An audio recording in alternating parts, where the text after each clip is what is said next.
Garbė Jėzui Kristui, broliai ir seserys. Esu diakonas Titas Misevičius iš Kauno arkivyskupijos. Šiandien katechezėje dalinsiuosi daugiau taip apie savo pašaukimą, pašaukimo kelionę. Ir iš tikrųjų dar tik 2 mėnesiai, kaip esu išventintas diakono tarnystėj. Gegužės 11 dieną Kauno arkikatedroje, bazilikoje, arkivyskupas Kęstutis Kėvalas suteikė man diakono šventimus. Ir prieš tai buvo 7 metai studijų kunigų seminarijoj. Ir iš tikrųjų čia Šiluvoje buvo mano parengiamasis, tas vadinamasis prepedeutinis kursas. Tai iš tikrųjų, galima sakyti, sugrįžau ten, kur buvo visa pradžia. Tikrai buvo tie pirmi metai tokie ramus, lyginant su visais kitais, kai paskui jau prasidėjo intensyvios studijos. Tai paskui buvo 2 metai studijų Kaune, Kauno kunigų seminarijoje, ir paskui dar teko persikelti į Vilnių, Vilniaus Švento Juozapo kunigų seminariją. Ten dar 4 metai studijų. Ir iš tikrųjų prisimenu, kad čia Šiluvoje pradėjom studijuoti, buvom 5 studentai ir žinot, iš tų 5 tai 1 baigiau, kiti išėjo, vieni anksčiau, kiti vėliau. Tai iš tikrųjų irgi ta Dievo malonė vedė pašaukimo kelyje. Ir esu kilęs iš Kauno rajono, Neveronys, toks miestelis, jeigu esat girdėję. Pačiose Neveronyse kartais vienas kunigas juokauja, nėra bažnyčios ten, tai kaip čia, sako, tas pašaukimas, bet yra už kelių kilometrų yra jau Palemonas, ir ten yra Palemono Švenčiausios mergelės Marijos Rožančiaus karalienės bažnyčia. Tai visada sekmadieniais, šiokiadieniais važiuodavau ten. Ir iš tikrųjų nuo pat vaikystės, kaip atsimenu, nebuvau tikrai tikintis, negalėčiau savęs taip apibūdinti, nes ir tėvai neturėjo, tikrai nebuvo praktikuojantis, sekmadieniais į bažnyčią neeidavom, tik tai prisimenu, labiau susėsdavom prie kūčių stalo, sukalbėdavom maldą, prasiūsdavom kryželį, pabučiuodavom jį, bet tai buvo gal vieninteliai tokie tikėjimo ženklai, kuriuos mačiau. Ir tada 10 klasėje tiesiog prisimenu, bebūnant mokykloje, kažkokioj pamokoje, atėjo tikybos mokytoja ir visiems mums davė lapelį su kvietimu pradėti ruoštis sutvirtinimo sakramentui. Tai aš galvoju, reikia tikrai ruoštis, užsirašyti. Dar pakviečiau kelis klasiokus ir pradėjome ruoštis sutvirtinimo sakramentui.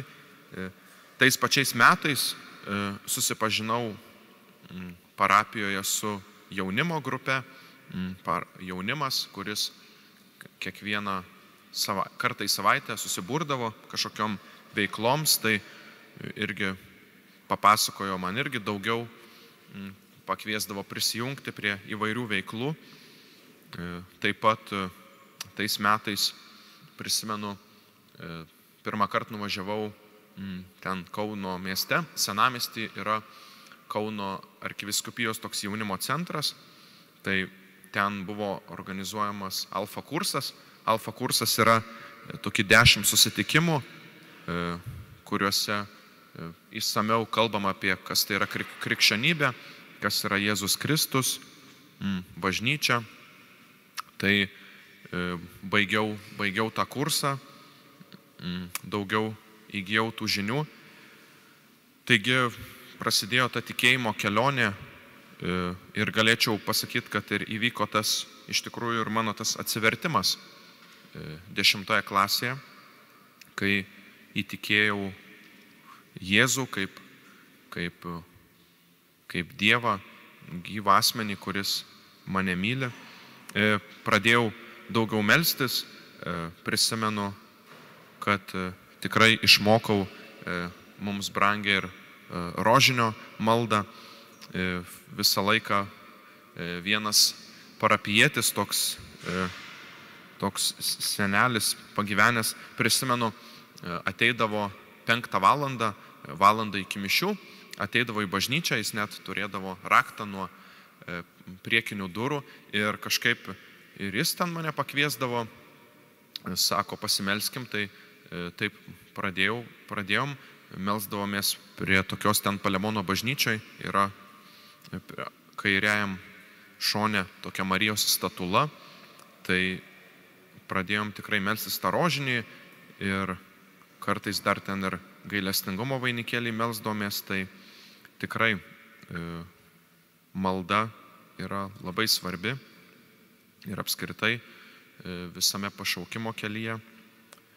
Taigi, kas dar buvo iš tokių, sakyčiau, svarbių dalykų, kad irgi vieną vakarą, bebūnant tiesiog bažnyčioje, sėdint gale, prisimenu, pakvietė mane vienas studentas patarnauti prie altoriaus ir taip kažkaip iš karto sutikau, galvoju, kodėlgi ne. Ir dar net prisimenu, buvo tokių sekmadienių, kai su klasiokais stovėdavom tiesiog gale bažnyčios ir kunigas per skelbimus net kviesdavo, sako, kviečiam, kas norėtų patarnauti prie altoriaus, dar yra laisvų vietų. Tai taip kažkaip irgi išgirsdavau tą skelbimą, galvodavau, gal ir reiktų pabandyti. Ir kai tas studentas mane pakvietė, kažkaip pradėjau, man ten patiko, prisimenu tą patirtis ir aš visą laiką, kai ateidavau į mišias, tai nebesėsdavau, prisimenu, į suolą, bet eidavau patarnauti ir taip kažkaip vis daugiau išmokau, leisdavo, prisimenu, man kokį skaitinį paskaityti. Tai iš tikrųjų labai džiaugiuosi, kad paskui ir kunigų seminarijai jau buvo lengviau, nes seminaristam irgi labai daug tenka, kaip ir jūs patys turbūt matot, patarnauti prie altoriaus. Tai iš tikrųjų ir dabar visą laiką stengiuosi, jeigu matau, dabar gal rečiau, bet irgi tikrai svarbu vaikinus pakviesti, paraginti, nes kitą kartą tikrai štai vieną kartą patarnauja ir paskui vaikinams atsiras tas noras ir teko neseniai dalyvauti ir patarnautojų stovykloj.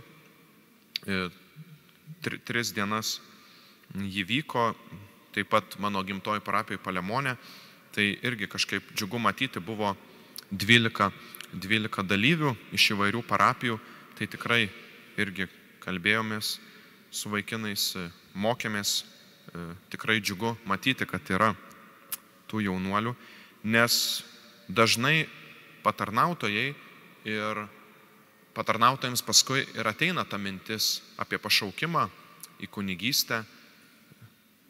Ir aš irgi prisimenu vienas iš tų patarnavimo, kaip čia sakyti, irgi privalumų, kad pavyzdžiui, kai mes ruošiamės zakristijoje mišioms, tai matai iš arti ir ganytojus, ir kunigus, ir mano parapijoje irgi anuomet buvo toks jaunas kunigas, tai visą laiką kažkaip zakristijoje pasisveikindavo, paklausdavo, kaip sekasi. Tai iš tikrųjų tas dėmesys patarnautojams iš kunigo pusės ir kai patarnautojas mato tuos jaunus kunigus, tai tikrai vienas iš tų, sakyčiau, irgi, kas paskatino stoti į kunigų seminariją mokytis, irgi tas galbūt kitų kunigų pavyzdys vėliau ir, aišku, besimokant ir seminarijoje, ir seminaristai ten ir sekmadieniais turi įvairias praktikas. Tai tikrai teko sutikti daug kunigų įvairių ir tikrai dėkoju Dievui už visus, kiekvienas skirtingas su savo dovanom, bet tikrai kiekvienas tikrai padėdavo, dalinosi savo patirtim, irgi skatino siekti toliau, eiti tuo pašaukimo keliu. Tai tikrai tas pašaukimo kelias, jis yra įvairiapusis, studijuojant seminarijoje, žinot, turbūt, aš taip kartais pagalvodavau, mes vis tiek seminarijoje, uždaras pastatas, kartais galbūt jums daug to ir netenka pamatyti. Aišku, vasarą jau visą laiką, nuo birželio iki rugpjūčio, tai seminaristai išvažiuoja į praktikas, į vasaros stovyklas, tai tada juos galima dažniau pamatyti. Bet taip galvodavau, kad jūs galbūt mūsų taip tiek ir nematot daug, kai vyksta tie mokslo metai, nuo rugsėjo iki pat birželio. Tai iš tikrųjų kunigų seminarijoje vis dėlto vyksta, sakyčiau, vyksta intensyvus darbas, formacija. Tai mes tikrai gyvenam pagal dienotvarkę, turim rytais, būna šventos mišios, meldžiamės valandų liturgiją, būna paskaitos, po pietų kažkoks irgi laisvas laikas, ar toliau mokytis, bet tikrai tas etapas būna svarbus, gal dažnai netiek pastebimas. Ačiū Jums, kad meldžiatės, tikrai turbūt dažnai girdite ir ganytojų paraginimus, kad pasimelstume už pašaukimus, nes tikrai reikalinga ta jūsų malda, kad būtų ir tie vaikinai, kurie ruošiasi, kad jie būtų taip pat pilni entuzijazmo, kad tvirtai eitų pašaukimo keliu, kad nepasiduotų vidury kelionės. Tai tas tikrai yra svarbu ir iš tikrųjų džiugu, tikrai prisimenu per savo mokymosi laiką, tikrai žmonės dažnai paklausdavo ir apie tą pašaukimą, kad kaip čia sugalvojai būti kunigu, pasirinkti tokį kelią. Ir iš kitos pusės kartais žmonės visai neseniai irgi priėjo tokia visai dar kaip studentė, jauna mergina ir sako, sveiki, o čia, tai kaip jūs čia taip pasirinkot tokį kelią, sako, ką jūs nenorit šeimos, dar ten, ir aš sakau, palaukit, čia yra toks pašaukimas ir aš, kunigas, pasirenka Jėzų, bet jo pašaukimas yra išgelbėti daug sielų ir iš tikrųjų kartais žmonėms reikia ir paaiškinti tą kunigo pašaukimo didingumą, nes iš tikrųjų Jėzaus reikia mums visiems ir kunigo misija iš tikrųjų yra be galo kilni.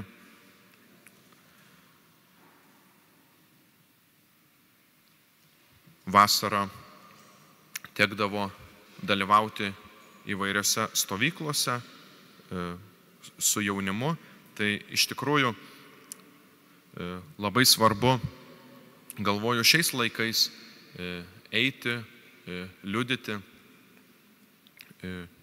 kažkaip nestovėti vietoje, nes tikrai irgi stovyklose būna daug jaunimo, tikrai irgi, manau, svarbu būti, dalyvauti, nes jaunimas pamato ir kad yra jaunų, taip pat vaikinų, kurie ruošiasi tai kunigystei, tai irgi yra liudijimas. Ir neseniai šios savaitės pradžioj teko dalyvauti tokiuose konferencijose, buvo atvykęs iš Anglijos lektorius toks David Wells, jis ten kalbėjo tikybos mokytojams ir katechetams.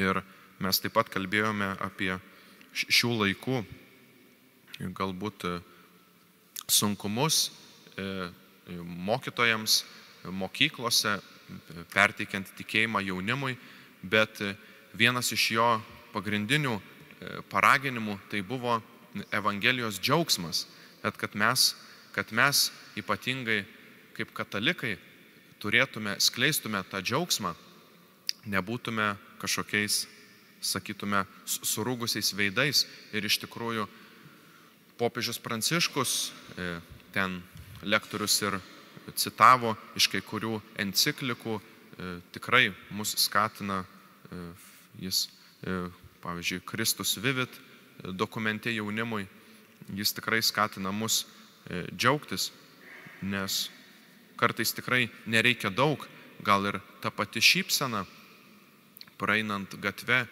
kitam gali būti mūsų liudijimas, kad esam džiaugsmingi, nes ypatingai šiame laike, kaip toj konferencijoje kalbėjome, yra daug tokio individualizmo, abejingumo, daug jaunuolių turbūt yra, ypatingai lektorius sakė ir Anglijoje, namuose sėdi jaunuoliai vieniši arba palikti tiesiog prie technologijų, tiesiog sėdi prie kompiuterių, prie telefonų.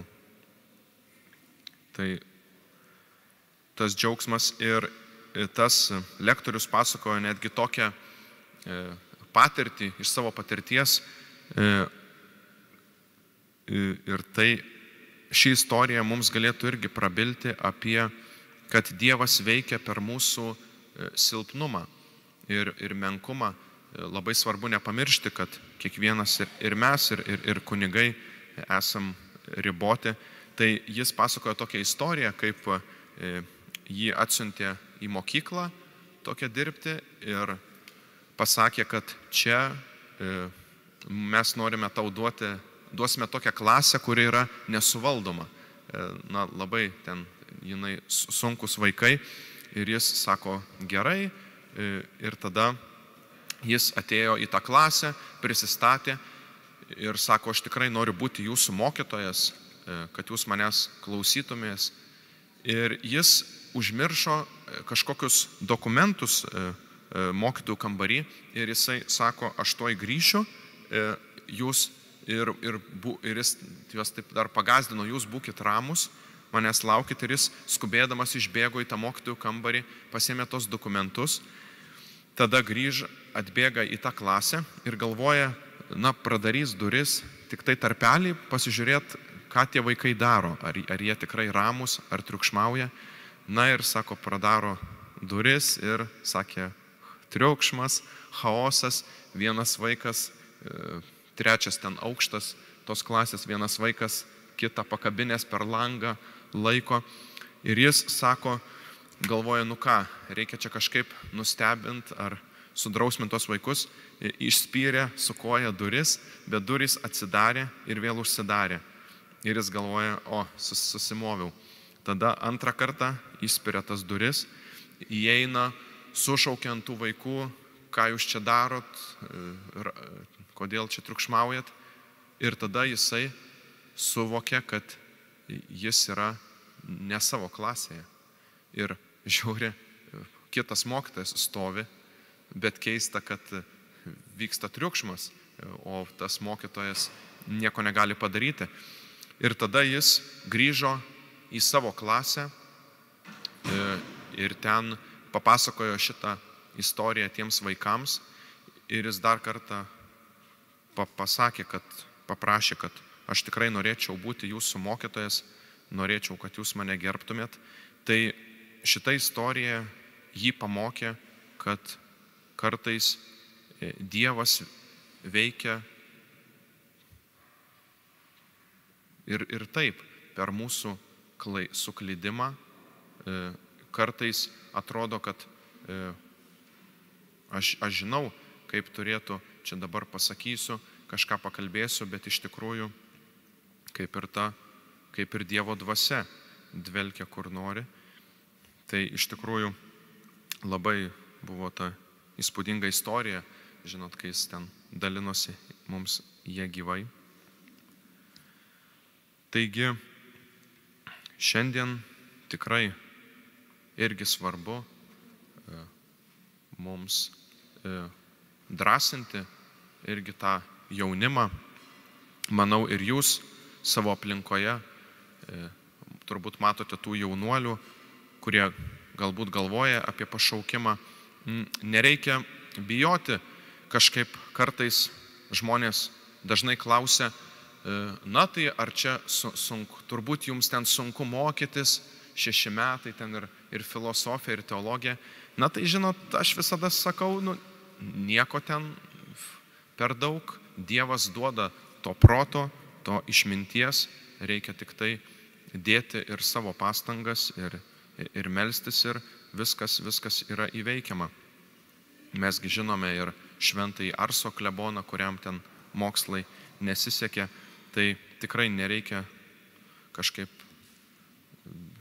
reikia tikrai griauti šitus stereotipus, kad yra labai sunku studijuoti, ar čia jau tas celibato pasirinkimas yra kažkoks labai sunkus, tai yra dovana, kurią reikia įprasminti, tas laikas, kurį kunigas turi, kad skirtų jį tarnystei, tarnavimui. Taigi, dar kartą ačiū Jums už Jūsų maldas, už pašaukimus ir jau tikrai pasimelskim, nes ir jau Liepos pabaigoje bus stojamieji egzaminai į kunigų seminariją, tai tikrai tikėkimės, kad daug jaunuolių įstos į seminariją, kad turėtume tų ganytojų pagal Jėzaus širdį. Amen.